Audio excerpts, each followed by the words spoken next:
এয়ারলাইনগুলোর সাথে কথা বলেছি, বিশেষ করে তাৎক্ষণিক সময় ইন্ডিগোর একটি ফ্লাইট ছিল, তাদের সাথে কথা বলার পরে তারা বললো যে আমরা ফুল পেমেন্ট দিয়ে দিব। আমরা এটা অলরেডি আমাদের একটা ডিসিশন হয়েছে, যারা ফ্লাই করতে পারে না বা ফ্লাই করেছো তাদের ফুল পেমেন্ট দিয়ে দিব। 28 তারিখে যখন আমরা এই ঘটনা দেখলাম, আমি প্রবাসী কল্যাণ মন্ত্রী সহ আমি লোকাল এমপি হিসাবে আমরা সেখানে গিয়েছি। সেখানে গিয়ে দেখলাম, ধরেন আমাদের দেশে তো একটা সিস্টেম হলো একজন প্যাসেঞ্জারের সাথে মিনিমাম 6-7 জন করে মানুষ চলে আসে, তাদের থাকা খাওয়া এবং তাদের চলাফেরা, এবং যখন দেখে যে একটা ফ্লাইট ক্যান্সেল হয়েছে তখন তারা বিভিন্ন রকম রিউমারে ভুগতে থাকে। তো যার কারণে আমরা সেখানে গিয়েছি, আমরা তাদেরকে বলেছি যে তারা যে ফ্লাইটগুলো ক্যান্সেল হয়েছে প্রথম রাতে 850 ছিল, তো আমরা সেই মানুষগুলোকে, যাত্রীগুলোকে আমরা নিজেদের দায়িত্বে বিভিন্ন হোটেলে রেখেছি, বিভিন্ন গেস্ট হাউসে রেখেছি। সেখানে আমাদের প্রবাসী কল্যাণ মন্ত্রী সহ আমি অলমোস্ট সারা রাতই ছিলাম। তো থাকার পর এবং তাদেরকে এনশিওর করছি যে তাদের কোনো রকম সমস্যা যাতে না হয়, এভাবে তারা আশ্বস্ত হয়েছে এবং আমরা যেখানে যেতে বলেছি আমাদের সাথে গিয়েছে। আবার কিছু আবার সকালবেলা তারা ধরেন যারা সিলেটের যাত্রী তারা আবার ডোমেস্টিকে চলে যাবে সিলেটে সকালে, আমরা তাদের ব্যবস্থা করেছি, এভাবে আমরা তাদের ব্যবস্থা করেছিলাম।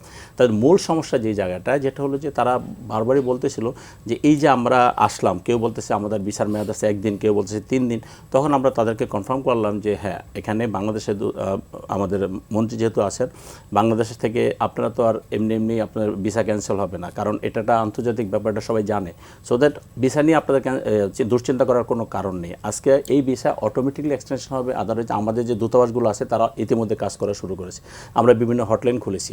আরেকটা জিনিস তারা কনফার্ম হতে চেয়েছে যে আমাদের যে টিকিট কাটা আছে সেই টিকিটের টাকাটার কী হবে, কারণ টাকাটা তো একটা ফ্যাক্টর, যারা গরিব মানুষ, যারা শ্রমিক যারা তো সেখানে আমরা সাথে এয়ারলাইনগুলোর সাথে কথা বলেছি, বিশেষ করে তাৎক্ষণিক সময় ইন্ডিগোর একটি ফ্লাইট ছিল, তাদের সাথে কথা বলার পরে তারা বললো যে আমরা ফুল পেমেন্ট দিয়ে দিব। আমরা এটা অলরেডি আমাদের একটা ডিসিশন হয়েছে, যারা ফ্লাই করতে পারে না বা ফ্লাই করেছো তাদের ফুল পেমেন্ট দিয়ে দিব। তখন আমরা ওখানে ইন্ডিগোর ছিলাম, কাউন্টারে ছিলাম।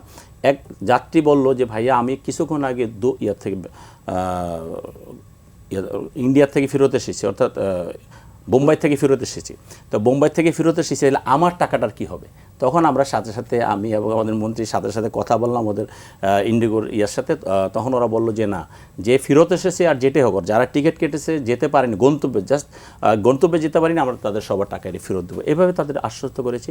এবং কিছু মানুষ বিভিন্ন রকম হেল্প চেয়েছে, যে ধরনের হেল্পই চেয়েছে আমরা সার্বক্ষণিক পাশে থেকেছি। এবং আমি দেখেছি যে আমাদের সাথে আমাদের প্রাইম মিনিস্টার বারবার যোগাযোগ করার চেষ্টা করেছেন, উনি বারবার খবর নিয়েছেন যে কাদের কী অবস্থা। ভোর রাত পর্যন্ত উনি খবর নিয়েছেন, আমাদের প্রধানমন্ত্রী তারেক রহমান সাহেব খবর নিয়েছেন যে যাত্রীদের কী অবস্থা এবং তোমরা প্রপারলি তাদেরকে করতে পারছো কিনা, দেখাশোনা করতে পারছো কিনা। আমরা ওনাকে আশ্বস্ত করেছি যে না, এখানে আমরা আছি, আমাদের সিভিল এভিয়েশনের মানুষগুলো আছে, সবাই আন্তরিকতার সাথে কাজ করেছে এবং সবাই খুব স্মুথলি যার অবস্থান থেকে তারা ওখান থেকে চলে গিয়েছে। এবং যারা বাইরে ছিলেন, যারা এসেছে হয়তো ওখানে তাৎক্ষণিক সময় রোজার দিন খাবারের কিছু প্রবলেম ছিল, আমরা তাদের খাবারটা আমরা দিয়েছি। এইভাবে আমরা অনেকগুলো কাজ করার চেষ্টা করেছি। এখন মানুষকে হ্যাপি করা খুব টাফ, তারপর আমরা চেষ্টা করেছি আর দুর্ভোগটা কমানোর জন্য জাস্ট এটুকুই। এবং সবচেয়ে ভালো লেগেছে যে আমাদের প্রাইম মিনিস্টার সেখানে বারবার এই গভীর রাতেও উনি খবর নিয়েছেন যে ওদের কী অবস্থা, কারা কতটা ফ্লাইট ক্যান্সেল। ফার্স্ট নাইটে কিন্তু 35টা ফ্লাইট ক্যান্সেল হয়েছে। এই হলো অবস্থা আর কি।